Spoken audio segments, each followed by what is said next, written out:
นี้มีเรื่องเล่าสิมาเล่าสู่FCของแม่ลิงเดียวฟังเข้าเซเว่นว่าสิไปซื้อน้ำยาประพนมแต่ว่ามาซื้อแหละได้น้ำยาซักผ้าทั้งสองอันเลยบ่เคยเข้าเซเว่นแล้วกับบ่ได้เบิ่งนะกลับมาว่าสิเอามาซักผ้าแล้วเอาไปเบิ่งเป็นครับสบายดีและสวัสดีพี่น้องฝั่งไทยฝั่งลาวเด้ออยู่ที่ต่างประเทศนำเนาะสาวผู้ไทยยินดีต้อนรับเข้าสู่ช่องแม่เลี้ยงเดียวซาแนลเด้อพี่น้องเด้อเนาะวันนี้คือแบบมาฮอดฝั่งไทยแล้วเด้อพี่น้องมี FC หลายท่านก็ถามเข้ามาเนาะแล้วก็ถามด้วยความเป็นห่วงเป็นใยเนาะแล้วก็บางท่านก็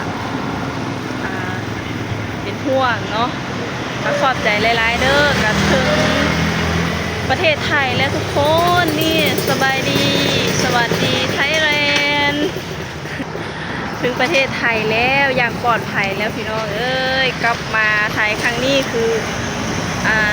มาทำงานเนาะได้ MOU เนาะกลับไปเอาเอกสารมาทำ MOU นำนายจ้างเนาะพี่น้องแลกเอกสารอยู่ก็2-3 วันก็ได้ MOU แล้วทุกคนโอ้ดีใจหลายได้มาทำงานในประเทศไทยแต่ วันนี้เนาะพี่น้องมีเรื่องเล่าของชาวลาวคนหนึ่งเนาะมาเที่ยวประเทศไทยครั้งแรกในชีวิตเพิ่นมาเข้าเซเว่นเนาะนี่จะเป็นไผกันนั่นไปรู้จักกับเพิ่นกันเลยพี่น้องนี่สบายดี ค่อยซื้อสอนสวรรค์ขอสวรรค์เนาะมาไทยได้จักบ่มื้อแล้วมาได้ประมาณอาทิตย์หนึ่งแล้ว วันนี้จะมีเรื่องราวมาเล่าสู่ FC ฟังมีเรื่องยังเนาะวันนี้มีเรื่องเล่าสิมาเล่าสู่ FC ของแม่ลิงเดียวฟังเข้าเซเว่นว่าสิไปซื้อน้ำยาประพนมแต่ว่ามาซื้อแหละได้น้ำยาซักผ้าทั้งสองอันเลยบ่เคยเข้าเซเว่นแล้วกับบ่ได้เบิ่งนะกลับมาว่าสิเอามาซักผ้าแล้วเอาไปเบิ่งเป็นน้ำยาซักผ้าทั้งสองอันเลย ดีเนาะที่ว่าเบิ่งก่อน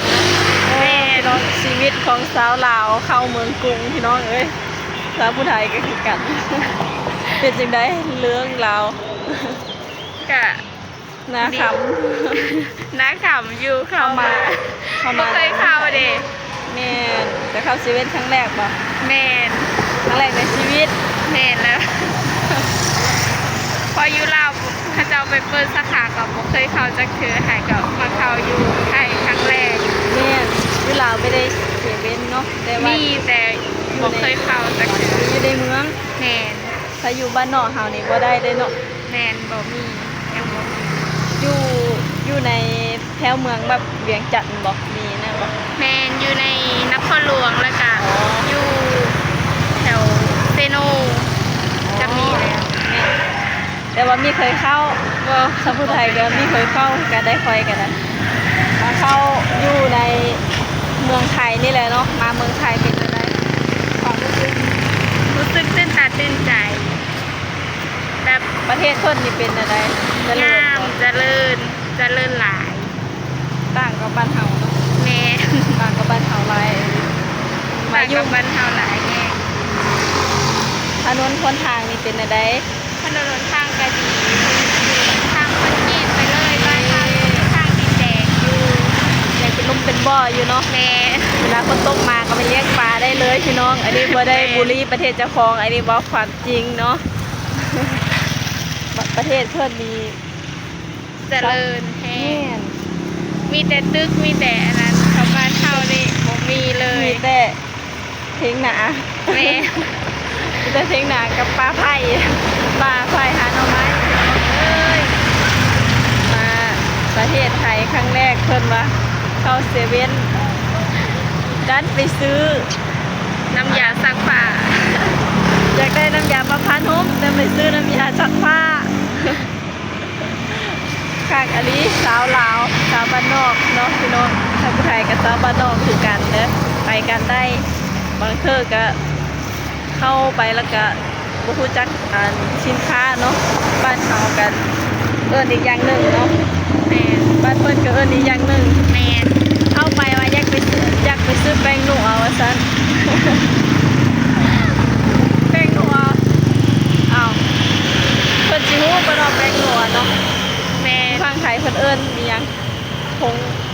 ผงชูรสบ่แป้งนัวนี่ แมนน่าจะแมนนะ เพราะว่าเฮากับปูคือกันเนาะ เนาะทุกคนสิบ่ฮู้พี่น้องคำขนาดเลยสาวลาวบ่เคยเข้าเมืองกรุงเนาะบ่เคยแบบยังบ่รู้จักศัพท์ภาษาไทยค่อยเรียนรู้ไปเนาะ แมน ดีนะที่ว่าที่ไปซื้อน้ำยาปลาพานมไปได้น้ำยาซักผ้าที่บ่ได้เอาไปใส่อันปลาพานมผ้านะ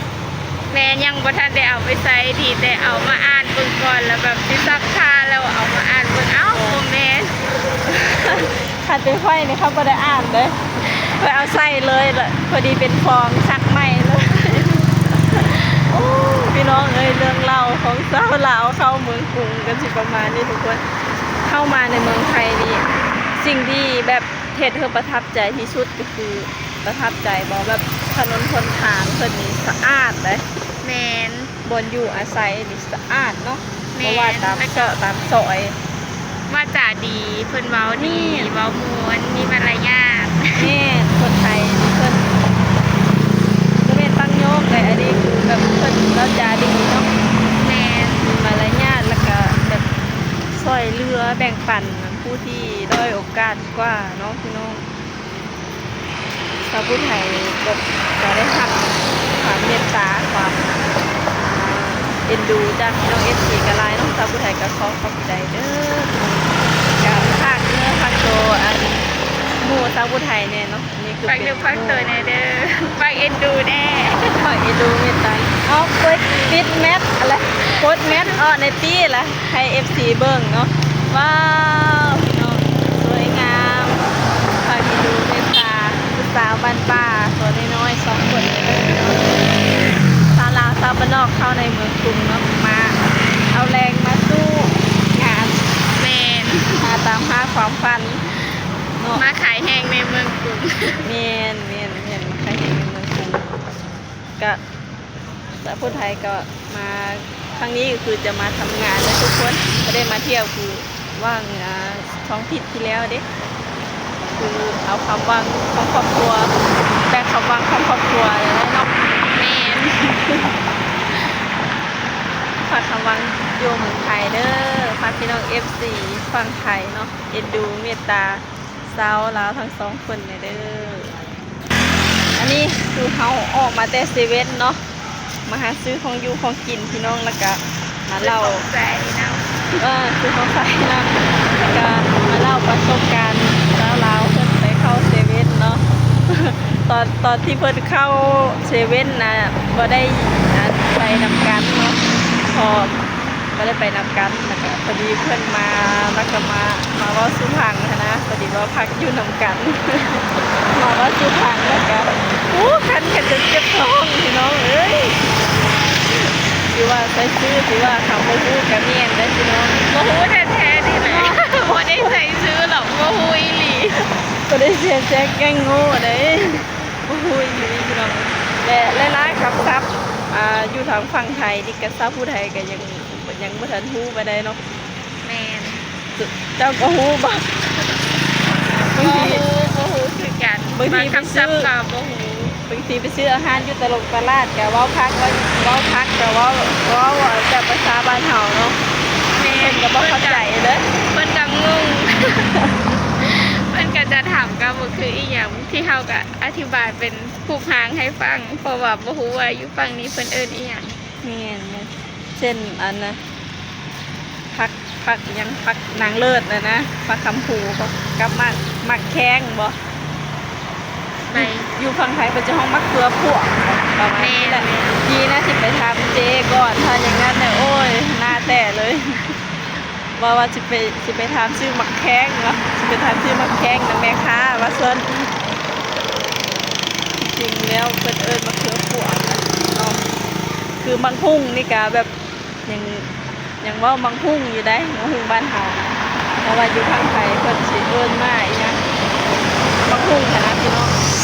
ก็ส่วนไรก็สิลงเว้าภาษาบ้านเจ้าของค่ะนะพี่น้องเอ้ยเนาะ แมน ว่าบ่ เพราะว่าเป็นน้ำความเคยชินก่อนแล้วก็ความโมหูแน่บวกกันแล้วก็แห่ง ตลกคักเลย วันนี้พอมาอยู่เมืองไทยได้พี่น้องก็พยายามก็สิพยายามปรับ นาะปรับปรุงแล้วก็เรียนรู้แล้วก็พัฒนาตัวเองให้ดีขึ้นเนาะรู้จักขึ้นหลายๆอย่างนะเอาสำหรับคลิปนี้ก็สิขอจบไปเพียงเท่านี้เด้อพี่น้องเด้อเป็นจังไดเรื่องเล่าของสาวลาวเข้าเมืองกรุงมารู้จักน้ำยาประพานม เป็นจะได้กระทั่งพี่น้องเอฟซีฟังไทยเป็นกำลังใจพากกดไลค์กดแชร์กดติดตามซองสาวลาวเป็นกำลังใจให้ซองสาวลาวเลยเด้อว่าสาวลาวสิพาพี่น้องไปหาลงซื้อหยังอีเนาะไปหาลงผางอยู่ไซอีเอาพี่น้องเอ้ยพากกดไลค์กดแชร์กดซับสไครต์เนาะพี่น้องเอาสำหรับคลิปนี้ก็ขอบใจสาววันเด้อที่มาเราเรื่องราวอยู่ดีเรื่องราวตลกให้ฟังอ้าวอยู่ดีมีแหง และอยู่ดีมีแฮง อ่ะขอบใจ FC นี่ ใจ FC ฝากติดตามสาวผู้ไทยหลายๆเด้อซองแม่เลี้ยงเดียว ขอบเจอหลายๆเอาบ๊ายบายพบกันคลิปหน้า FC เด้อ สมัครนายกเทศมนตรีนครปากเกร็ด สวัสดีค่ะ สบายดี สมาชิกสภาเทศบาลนครปากเกร็ดเบอร์ 7 ถึงเบอร์ 12